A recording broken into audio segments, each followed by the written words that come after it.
je voudrais parler déjà du compte administratif. Vous savez, un compte administratif, c'est le reflet de l'exécution d'un budget.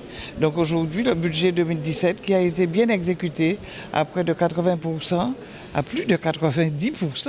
Donc c'est un budget qui a été exécuté avec ce qu'on appelle des restes à réaliser. Donc les restes à réaliser nous donnent un résultat de plus de 50 millions d'euros.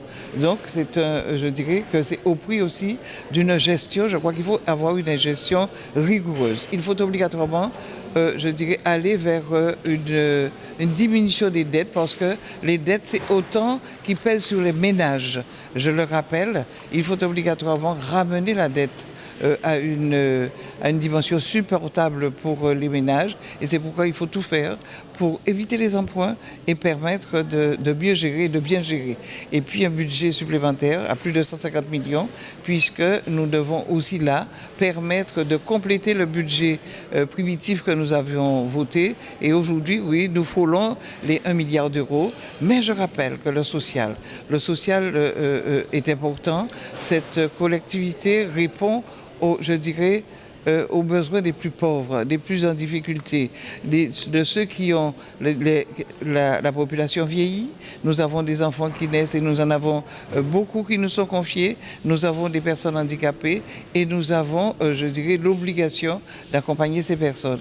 Et donc, en plus, nous avons aussi l'obligation d'être aussi dynamiques, puisque souvent on pense que nous ne sommes pas dans l'économie, nous n'intervenons pas, mais nous sommes l'un des donneurs d'ordre à côté d'autres collectivités aussi importantes, puisque cette année, nous allons investir près de 80 millions d'euros dans l'économie de la Guadeloupe. Alors je rappelle que les routes départementales à l'origine, c'était des routes de délestage, disait-on, absolument avec la densité de la circulation. Elles sont devenues des routes qui sont parfois plus pratiquées que les routes nationales ou régionales que l'on délaisse parfois vu les embouteillages qu'on y rencontre. Et c'est en permanence que nous intervenons dans un climat qui est difficile, avec des événements climatiques qui interviennent régulièrement. Et nous avons près de 650 km de route que nous intervenons, peut-être le 2 fois ce que possède par exemple la région. Et souvent, les municipalités, quand elles ne peuvent pas, mais prennent des délibérations pour nous demander d'intervenir à leur compte. Donc, passe le temps de l'exécution, de la remise en état, nous sommes propriétaires et après avoir fait des travaux, nous les passons nous les rendons à leurs propriétaires, c'est-à-dire les communes.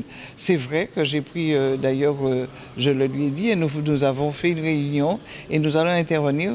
Nous avons mis 17 millions là sur les routes, de façon à ce que nous puissions, donc ça a été pris en compte. Et ce n'est pas, je crois qu'il faut quand même interpeller. Il faut aussi, et j'ai demandé à même qu'on me signale parfois les difficultés, parce que nous ne sommes pas en permanence sur les routes. Je crois que tout ce qui se dit, les discussions que l'on peut avoir ici, ce sont des discussions qui font avancer, je dirais, non pas la majorité, mais l'ensemble. Et nous bénéficions tous ensemble, je crois, du travail que nous faisons. Majorité, minorité, c'est un travail collectif, c'est un travail que l'on peut avoir après des discussions âpres, mais importantes.